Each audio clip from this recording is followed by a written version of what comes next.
मनोज सिंह जी। जी। राधे राधे महाराज जी। महाराज जी, इस संसार में असमानता क्यों रखी गई है महाराज जी? किसी को बहुत बुद्धि बल और धन अधिक दिया गया है, किसी को कम दिया गया है। कोई जानवर इतने नहीं, जो भगवान ने दिया है वो समान दिया है। जो आपने कर्म किए हैं उसका फल असमान है। योग्यता, कर्म की योग्यता। आपका कर्म है, आप धनी हैं। आपका कर्म है, आप निर्धन हैं। आप पाप कर्म किए हैं, दुखी है। वो पुण्य कर्म किए, सुखी है। कर्म का खेल है। जितना विश्व रचा गया है वो कर्म प्रधान रचा गया है।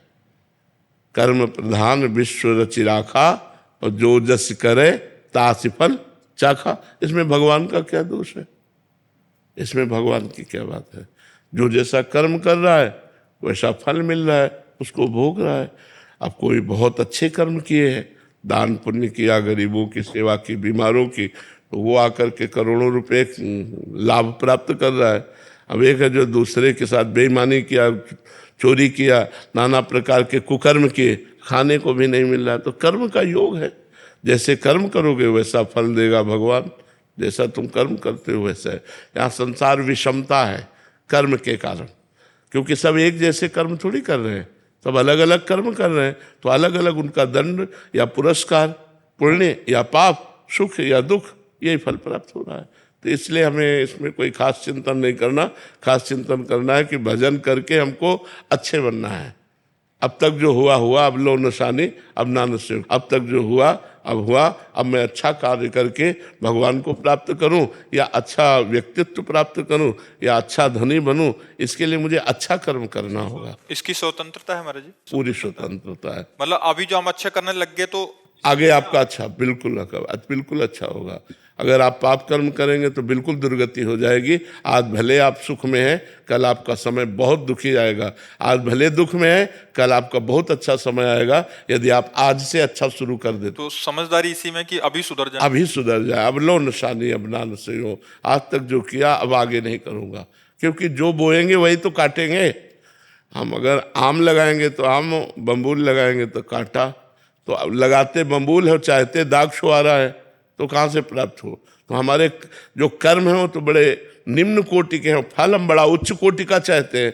कर्म है दुख देने वाले, फल चाहते हैं। सुख तो कैसे मिल सकता है?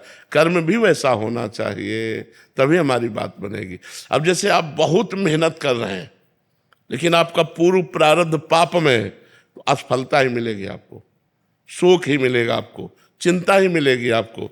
तो आपको लगेगा बगल वाला जो है ज़्यादा मेहनत नहीं करता और खूब अच्छे सुख है। तो आपका कर्म, जो पीछे का कर्म है, वो आपको आगे नहीं बढ़ने दे रहा, आपको दुर्गति कर रहा है। इसलिए अब आज कर्म संभाल लो तो आगे आपकी उन्नति हो जाएगी।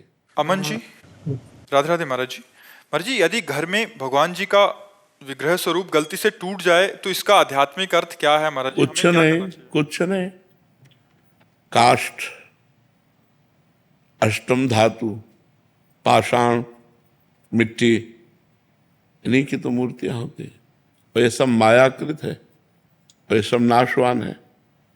तो अगर कभी मूर्ति गिर जाती, टूट जाती है, तो उसको लेकर के हम यमुना जी या गंगा जी, पवित्र नदियों के समीप खोद करके और समाधि दे देते हैं और नई मूर्ति ले आते हैं। भावना में उपासना करनी है। ये मूर्ति तो आज नहीं तो कल, एक समय है, एक समय है। अगर हमसे चूक हो गई या फिसल गए तो ये तो टूट जाएंगे, ये टूटने वाली है। तो उसमें कोई विशेष विषाद करने की बात नहीं। नवीन विग्रह विराजमान कर ले और उनको समाधिस्थ कर दे, ऐसी बात है। कोई ऐसा कुछ नहीं कि बड़ा अमंगल हो गया, मूर्ति कहाँ टूट गया या मूर्ति टूट गई तो बड़ा, कुछ नहीं। गो गोचर जहाँ लग मनुजाई, सो सब माया जानो भाई। अब जैसे आग लग जाए तो ये सब जलेंगे कि नहीं? जलेंगे कि नहीं? तो क्या भगवान जलने वाले होते हैं क्या? तो यही बात समझ लिए। हम भगवान का प्रतीक मान करके विराजमान किए हैं, तो अग्नि भी तो भगवान है, तो भगवान भगवान में लीन हो गए। ज्यादा विषाद की बात नहीं है। अभी आग लग जाए तो जितनी मूर्तियां छवियां हैं ये सब अंतर ध्यान हो जाएंगे, ये राख हो जाएगा सब। तो जहां तक हमारी इंद्रियां जाती हैं, जहाँ तक हमारा मन जाता है ये सब मायाकृत है, और मायाकृत है भाई गिरेगा। अब बाढ़ आई, मंदिर बह के चला गया, भूकंप आया, मंदिर ढह गया। तो भाई ये तो लीला होनी है, क्योंकि अशाश्वतम, ये परिवर्तनशील नाशवान संसार है, परिवर्तन होता ही है, इसमें चिंता की कोई बात नहीं। कोई अमंगल, हम शालिग्राम भगवान स्नान करें, हाथ से गिर गए, बोले कोई अमंगल, कुछ नहीं, फिर उठाओ फिर स्नान करो, कोई ऐसा नहीं। बोले मूर्ति जल गई वो अमंगल, कुछ नहीं, ऐसा भावना नहीं करना चाहिए। मंगल भवन भगवान को कोई जला नहीं सकता।